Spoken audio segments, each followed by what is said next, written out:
বিসমিল্লাহির রহমানির রহিম।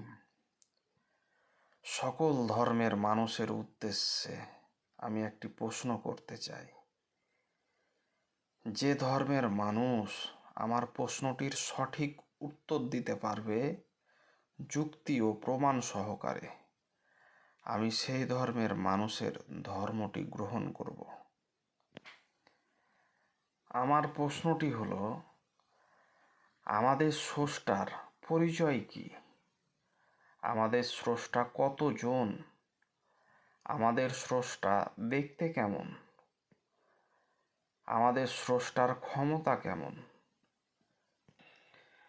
যদি আমরা এই সকল প্রশ্নের উত্তর সঠিকভাবে খুঁজে পাই, তাহলে এই পুরো বিশ্বে আমাদের ধর্ম নিয়ে যে বিবাদ হয়ে থাকে, সে বিবাদ থেকে আমরা মুক্তি পেয়ে যাব এবং সঠিক ধর্ম, সত্য ধর্মের সন্ধান পাব।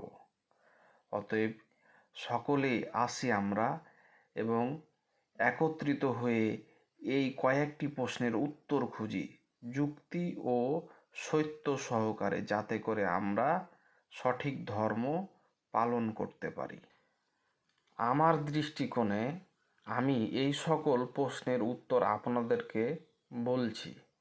আপনারাও আপনাদের দৃষ্টি ভঙ্গিমায় ধর্মে অনুযায়ী এই সকল প্রশ্নের উত্তর আমাকে জানাবেন এবং আরও অসংখ্য মানুষ রয়েছে যারা এখনও স্রষ্টাকে চিনে না, তাদেরকে জানাবেন। পৃথিবীর যে ধর্মের মানুষকেই আপনি জিজ্ঞাসা করুন না কেন যে এই আসমান জমিনের মধ্যে যা কিছু রয়েছে এসব কে সৃষ্টি করেছে, সেই মানুষটি উত্তরে বলবে একটি কথা, যে এগুলো আমার তোমাদের সকলের স্রষ্টা সৃষ্টি করেছে। এই প্রশ্নটারই এই উত্তরটাই পাওয়া যাবে। অতএব সেই স্রষ্টা কতজন, যে স্রষ্টা এই পুরো পৃথিবী সৃষ্টি করেছেন? যদি আপনি লক্ষ্য করেন, অসংখ্য জন যদি কোনো স্রষ্টা হয়, তাহলে এই পৃথিবীতে আমাদের মতোই সর্বক্ষণ হই হাল্লা, দাঙ্গা ফাসাদ লেগে থাকবে। অতএব আমাদের দৃষ্টিভঙ্গিতে আমরা কখনোই মেনে নিব না অসংখ্যগণ স্রষ্টা। আর একজন যে দেশের রাজা হয়, সে দেশে কিন্তু শান্তি সর্বদা প্রতিষ্ঠা করা সম্ভব। অতএব আমাদের স্রষ্টা যদি একজন হয়, তাতে আমাদের কোনো আপত্তি নাই, কারণ একজন স্রষ্টা সর্বদা ন্যায় বিচারই করতে পারে। আমাদের স্রষ্টা দেখতে কেমন?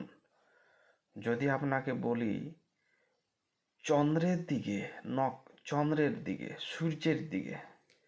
সূর্যের আলোর দিকে, প্রখর আলোর দিকে আমরা তাকিয়ে থাকতে পারি না। অতিরিক্ত আগুনের তাপের দিকে দেখতে পাই না। তাহলে যে চন্দ্র ও অতিরিক্ত তাপ সৃষ্টি করলো, সেই স্রষ্টায় কি এই চোখ দ্বারা দেখা সম্ভব? আমাদের স্রষ্টার ক্ষমতা কেমন? যদি আপনাকে বলি, আপনি আমার মতো কোনো মানুষ কিংবা এমন কোনো বস্তুরকে স্রষ্টা হিসাবে গ্রহণ করুন যে নিজেকে সাহায্য করতে পারে না, যে মারা যায়, যে খাওয়া দাওয়া করে আমাদের মতো, যে চলাফেরা করতে পারে না, যে অক্ষম, দুর্বল, এমন কাউকে কি স্রষ্টা রূপে গ্রহণ করবেন? আপনাকে যদি আমি বলি, কখনোই কোনো মানুষ এমন কাজ করবে না। অতএব আমাদের স্রষ্টা এই পৃথিবীর কোনো মানুষের মতো নয়, কোনো ক্ষমতার মতো নয়। তিনি সকল ক্ষমতার ঊর্ধ্বে, তিনি সর্বত্রই তার ক্ষমতায় দ্বারা বিরাজমান আছেন।